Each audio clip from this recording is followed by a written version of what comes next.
잡곡밥 먹지 마세요. 이것 때문에 오히려 건강 망가집니다. 잡곡밥이 흰쌀밥 백미보다 건강에 좋다는 건 누구나 다 아는 사실입니다. 그러나 잡곡밥이 오히려 건강을 망칠 수도 있다는 것 알고 계셨나요? 오늘은 잡곡밥이 오히려 독이 되는 이유, 바르고 건강하게 잡곡밥 즐기는 방법을 알려드리겠습니다. 잡곡밥은 몸에 좋은 거 아닌가요? 보통 잡곡밥은 백미에 비해 칼륨, 칼슘, 마그네슘, 무기질, 비타민, 단백질 등 몸에 좋은 성분이 많이 들어있습니다.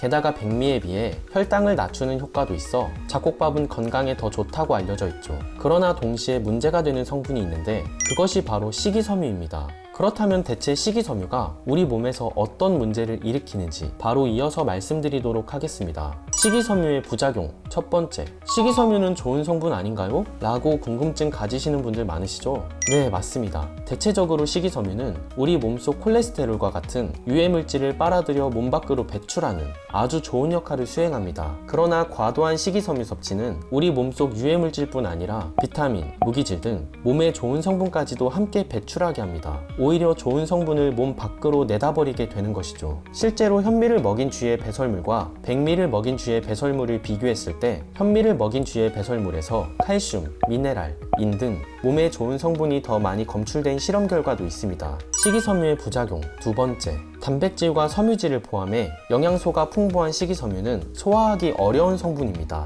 20, 30대 젊은 분들에게는 그렇게 큰 걱정이 아닐지 몰라도 소화 능력이 다소 떨어지는 어린이나 노인, 특히나 위장질환이나 소화기 질환을 가지고 있으신 분들이라면 잡곡밥은 가급적 피하시는 것이 좋습니다. 식이섬유가 소화되는 과정에서 생기는 수소, 가스, 탄산 등으로 인해 소화불량이나 불쾌한 포만감이 생기기도 합니다. 조심해야 하는 음식 첫 번째, 현미. 뉴욕타임즈, 아마존 베스트셀러를 달성한 플랜트 패러독스, 식물의 역습이라는 책이 있습니다. 이 책에서는 우리가 건강을 위해 먹는 식물이 오히려 우리의 건강을 해치고 있음을 주장합니다. 그리고 놀랍게도 이 책의 저자는 가장 먹지 말아야 하는 음식으로 현미를 골랐습니다. 현미와 같은 통곡물에는 미네랄 흡수를 방해하는 피틴산, 소화효소 작용을 막아 성장을 방해하는 트립신 억제인자, 장 내벽에 틈새를 만들어 장누수 증후군을 일으키는 렉틴 등 해로운 화학물질이 들어있고 이로 인해 각종 질병이 생길 수도 있다는 것이죠. 하지만 피틴산과 렉틴 등 식물 속 화학물질이 무조건 몸에 해로운 것만은 아닙니다. 피틴산은 우리 몸속 중금속과